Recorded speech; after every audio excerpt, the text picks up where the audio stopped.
Shalom, bonjour, bonsoir, je Satan.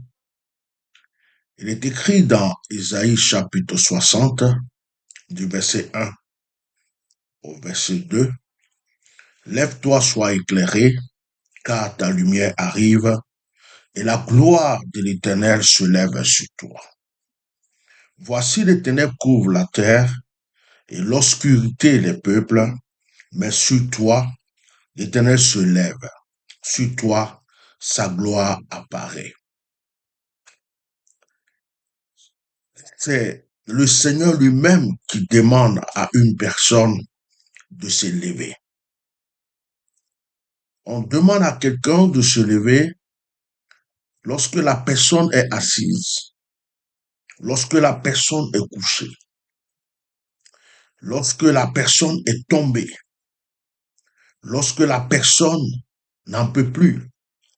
On vient fortifier, exhorter la personne, encourager la personne en lui disant, lève-toi, lève-toi. Et ici, il est écrit, lève-toi et sois éclairé, car ta lumière arrive.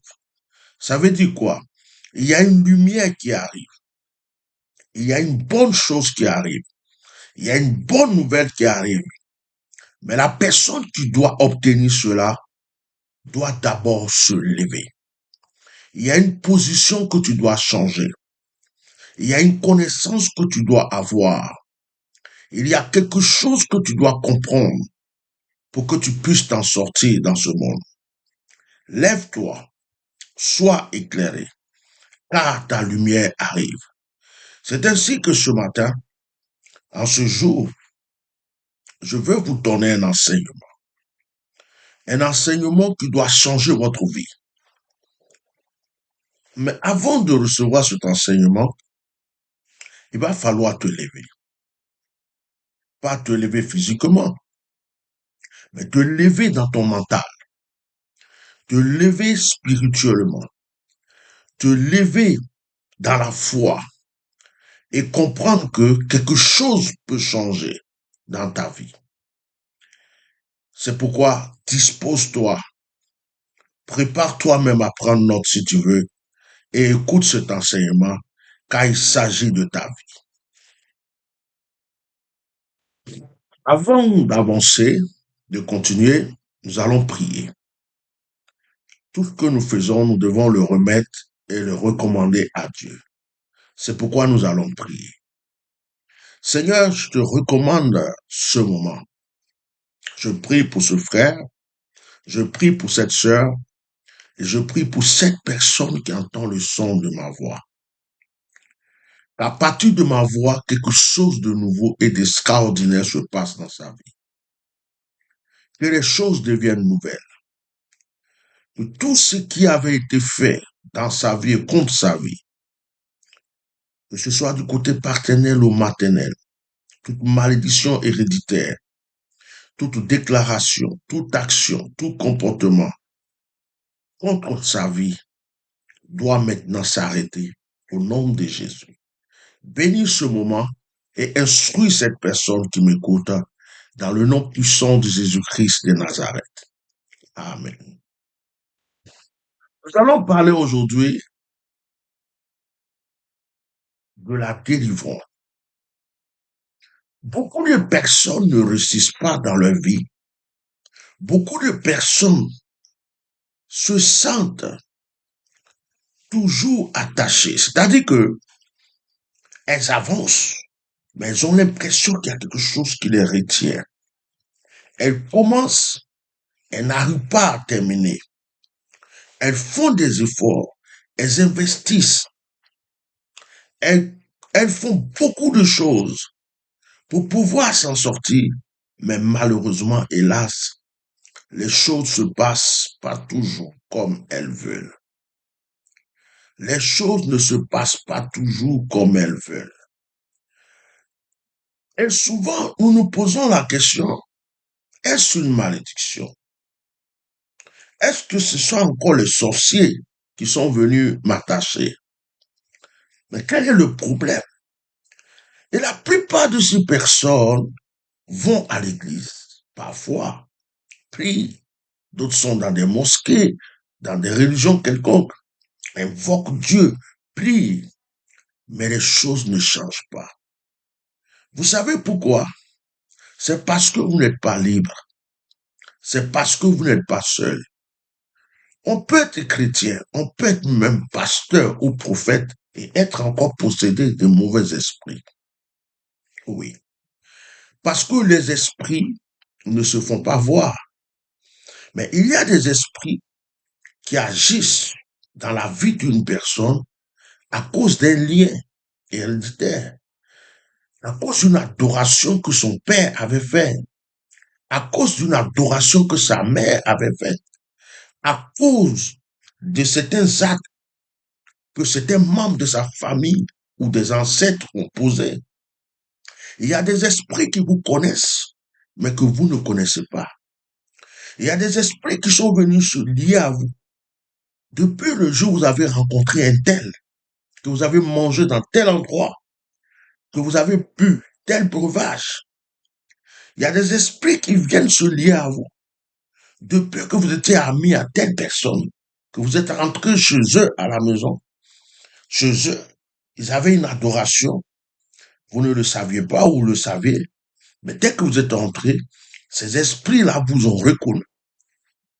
Il y a des esprits qui se sont attachés à vous parce que vous avez souvent, sans le savoir, mangé une viande sacrifiée aux idoles. Vous avez compris. Et lorsque ces esprits s'attachent à vous, ces esprits ne viendront jamais vous dire, c'est moi qui te fatigue, c'est moi qui t'empêche d'avancer, c'est moi qui te fais faire les choses que tu n'as pas envie de faire. Il y a même des personnes qui ne comprennent pas. Elles prient, elles jeûnent, mais il y a des choses dans leur vie qu'elles veulent arrêter. Il y a des choses dans leur vie qu'elles ne veulent plus faire. Il y a des choses dans leur vie qu'elles essayent de ne plus entendre parler, mais ces choses-là existent encore. Elles luttent dans le jeûne, dans la prière, 40 jours. On a connu des personnes qui aiment la masturbation,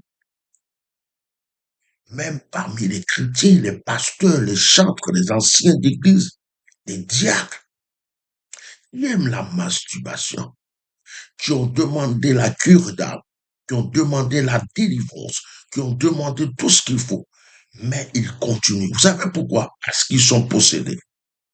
Il y a deux sortes de manières d'être possédé, d'être maltraité par les esprits. Il y a la possession. Là, l'esprit est vraiment en toi. Il te lie. Et puis, il y a l'obsession. L'esprit qui est derrière toi. Par exemple, une femme ne peut pas se marier parce qu'il y a un esprit qui l'obsède. Elle n'est pas possédée. Et quand quelqu'un veut l'épouser, quand quelqu'un s'approche, l'esprit là joue un rôle méchant contre la personne. Peut-être que je prends un exemple. La personne veut s'approcher de toi, mais spirituellement, il voit un chien. Spirituellement, il voit un dragon. Ou spirituellement, il voit la méchanceté. Alors que tu es quelqu'un de gentil. Et la personne se retire. Vous comprenez ça? Donc, il y a des esprits qui obsèdent les gens. Il y a des esprits qui obsèdent les gens. C'est pas qu'ils les possèdent. Et il y a des esprits qui possèdent les gens. Vous comprenez? Alors, ce qui fait que beaucoup de personnes ne peuvent pas avancer parce qu'il y a un esprit quelque part. Il y a un esprit qui tient leur vie. Il y a des femmes qui sont dans la prostitution, pas parce qu'elles aiment, qui trahissent leur mari, qui trompent leur mari. Il y a des personnes qui volent. Ils n'aiment pas le vol, mais ils volent. Il y a des personnes qui font des choses qu'ils n'ont pas envie de faire. Quand ils finissent de faire, mais pourquoi j'ai fait ça? Mais ils le font. Parce qu'il y a un esprit qui tient la personne. La personne doit être libérée. La personne doit être délivrée. Tu peux aller à l'église pendant 10 ans, 20 ans, 30 ans, 40 ans. Si tu n'es pas délivré de cet esprit, si tu n'es pas libéré de cet esprit, frère, c'est pas facile pour toi. C'est pourquoi il y a des pasteurs, il y a des prophètes, il y a des chrétiens qui ont quelque chose dans leur vie, mais ça ne peut pas quitter. C'est quelque chose qui les lie et c'est un esprit qui est à la base de cela. Je vais vous lire un passage. Lisons Matthieu chapitre 17, le verset 14. Lorsqu'il fut arrivé près de la foule, un homme vint se jeter à genoux devant Jésus et dit, Seigneur, aie pitié de mon fils qui est lunatique et qui souffre cruellement. Il tombe souvent dans le feu et souvent dans l'eau. Je l'ai amené à tes disciples, ils n'ont pas pu le guérir. Race incrédule et perverse, répondit Jésus, jusqu'à quand serai-je avec vous? Jusqu'à quand vous supporterai-je? Amenez-le-moi ici. Jésus parla sévèrement au démon qui sortit de lui, et l'enfant fut guéri à l'heure même. Alors les disciples s'approchaient de Jésus et lui dirent, en particulier, pourquoi n'avons-nous pas pu chasser ce démon? C'est à cause de votre incrédulité, leur dit Jésus. Je vous le dis en vérité, si vous aviez de la foi comme un grain de sénévé, vous direz à cette montagne, transporte-toi d'ici et là, et elle se transporterait, rien ne vous serait impossible. Mais cette sorte de démon ne sort que par la prière et par le jeûne.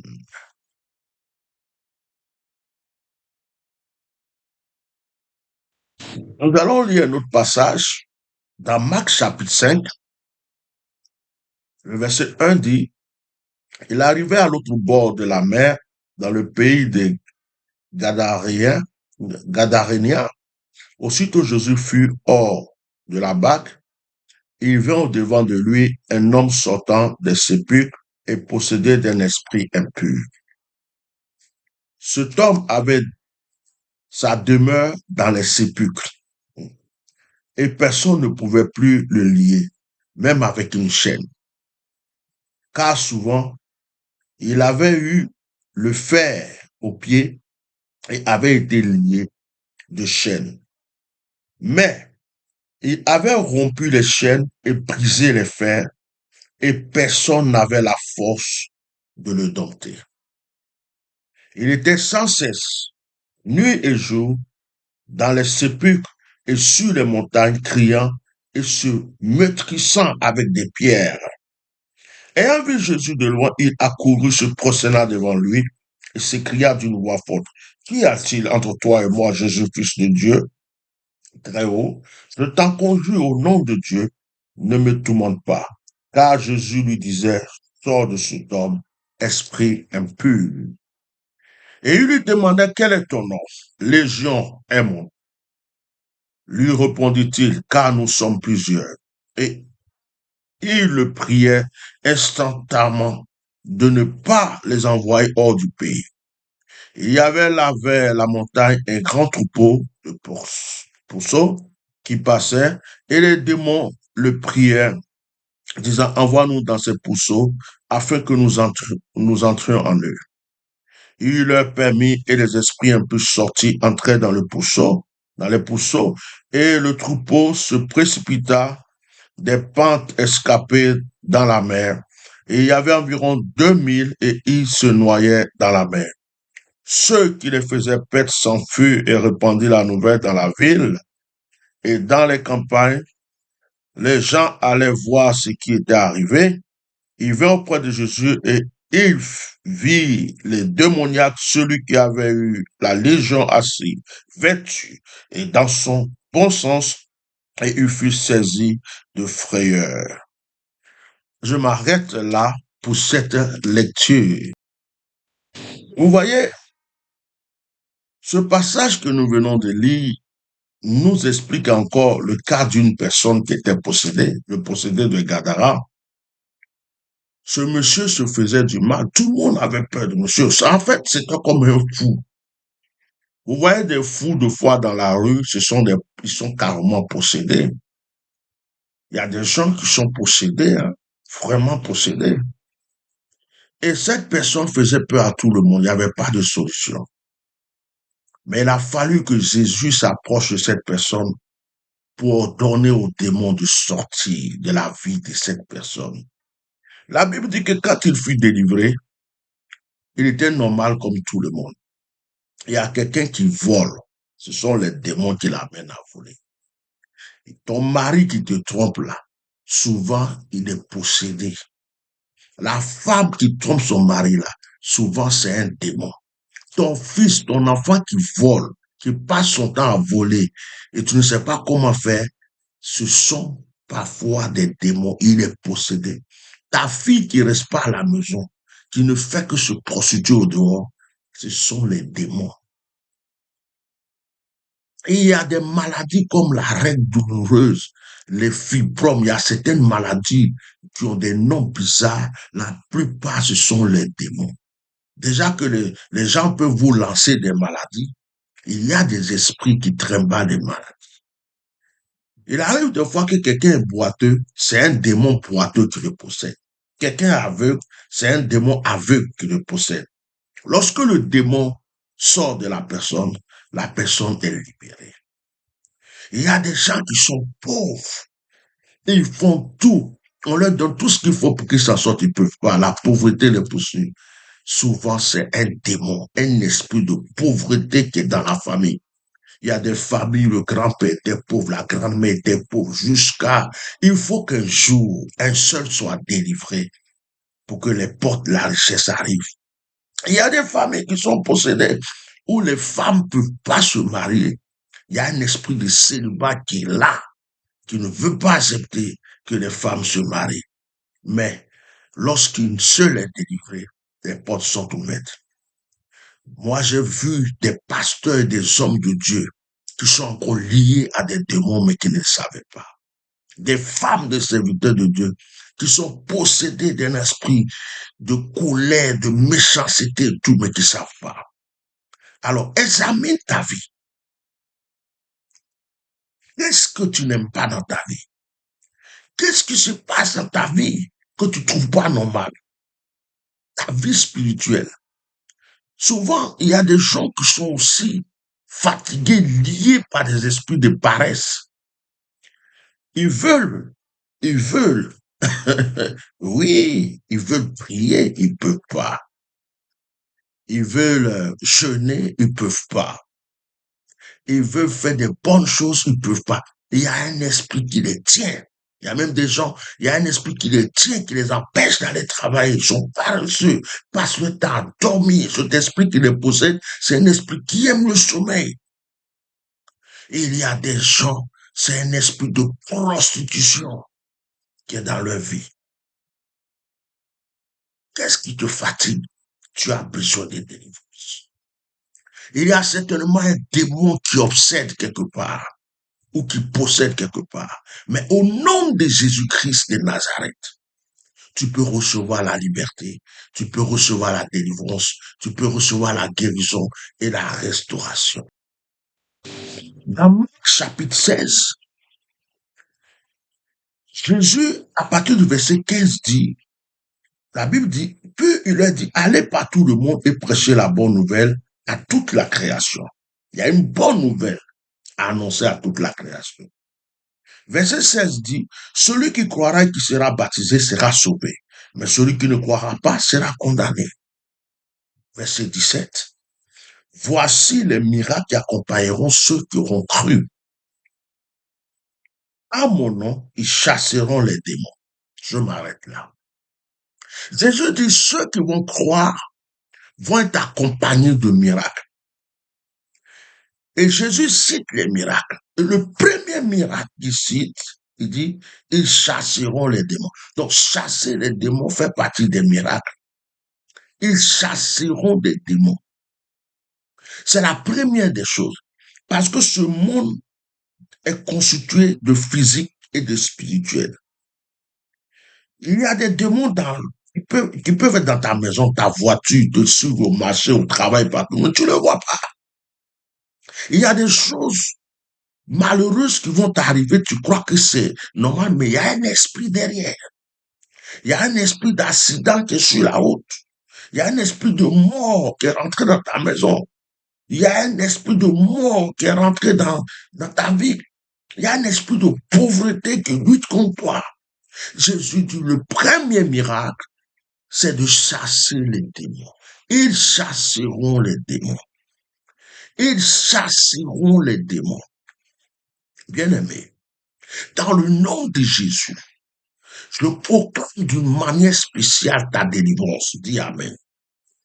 Dans le nom puissant de Jésus, je déclare que s'il y a un esprit, une puissance, un démon, quelque part qui joue avec ta destinée, que le feu du Saint-Esprit le localise et brise ses œuvres.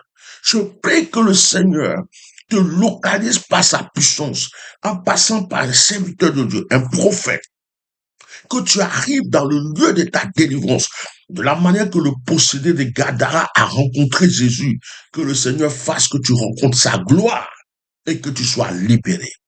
Par la puissance du nom de Jésus, que la délivrance rentre dans vos finances, dans votre vie, dans votre maison, que le Seigneur vous libère entièrement au nom de Jésus. Ceux qui veulent approfondir cet enseignement, priez avec moi, approfondir cet enseignement, écoutez, c'est pas compliqué, laissez-moi un message sur WhatsApp. Vous avez mon WhatsApp, laissez-moi juste un petit audio et vous allez prendre un rendez-vous pour que je puisse prier pour vous.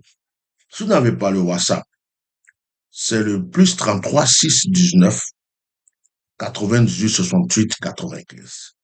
0033 6 19 98 68 95.